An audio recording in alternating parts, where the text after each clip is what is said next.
বোঝে না কোনো জন, ব্যথারি রঙে আঁকা মনের এই সবুজ বন। সাইরা যাবার লাগি এত বাহানা, বললেই তো পারিস আমারে আর তোর ভালো লাগে না। কথায় থাকে না যে মানুষের জীবনে এমন কোনো ইচ্ছা থাকে যেটা কখনোই পূরণ হয় না। আপনি আমার সেই ইচ্ছাটাই। তোমার বাড়ির সামনে যেন হয় আমার কবর, স্বপ্নের মাঝে আড়াই সোনা নিও না খবর, তার এখন সঙ্গী আমার। ছেলেদের আপন বলতে কেউ হয় না, পকেটে টাকা না থাকলে বন্ধু তো দূরের কথা, ফ্যামিলিও দাম দেয় না।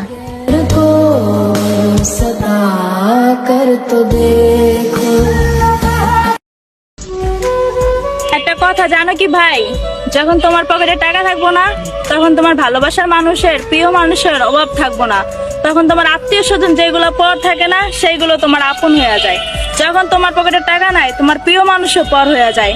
একটা জিনিস ভাববা দেখো ভাই, যখন তোমার পকেটে টাকা থাকে, তুমি ঘরে যাওয়া মাত্র তোমার আব্বু আম্মু কি করে, এই বাদ দে ওরে বাদ দে ওরে বাদ দে।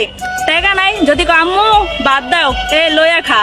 সো আমি একটা কথাই বলি, টাকা কামাও, এইসব রিলেশনও যাইও না, কোনো কিছু করো না। পরই থাকে, পর কখনো আপন হয় না। শুধু একটা মাইয়া মানুষ পাইলা তোমার কোনো লাভ নাই। বাবু খাইছো, বাবু কি করো, হ্যান ত্যান এবলা করার কোনো দরকার নাই। আমি বলি না যে ভালো লাগে না, ভালো লাগে, জাস্ট ভালো লাগার মধ্যেই থাকো, রিলেশনে যাইও না।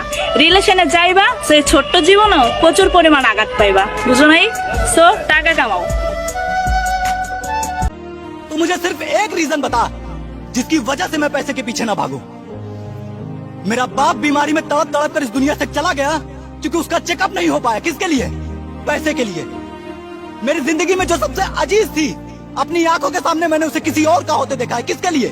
पैसे के लिए।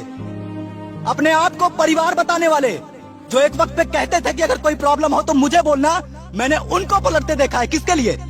सिर्फ पैसे के लिए। इसलिए मेरी जिंदगी का सिर्फ एक मकसद है, पैसा।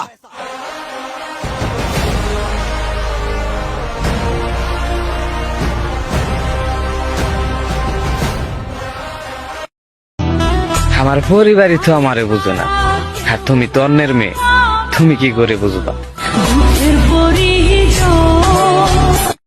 আস্তে আস্তে সবকিছু হারিয়ে যাচ্ছে আমার হাসি, আনন্দ, ভালো লাগা, বিশ্বাস।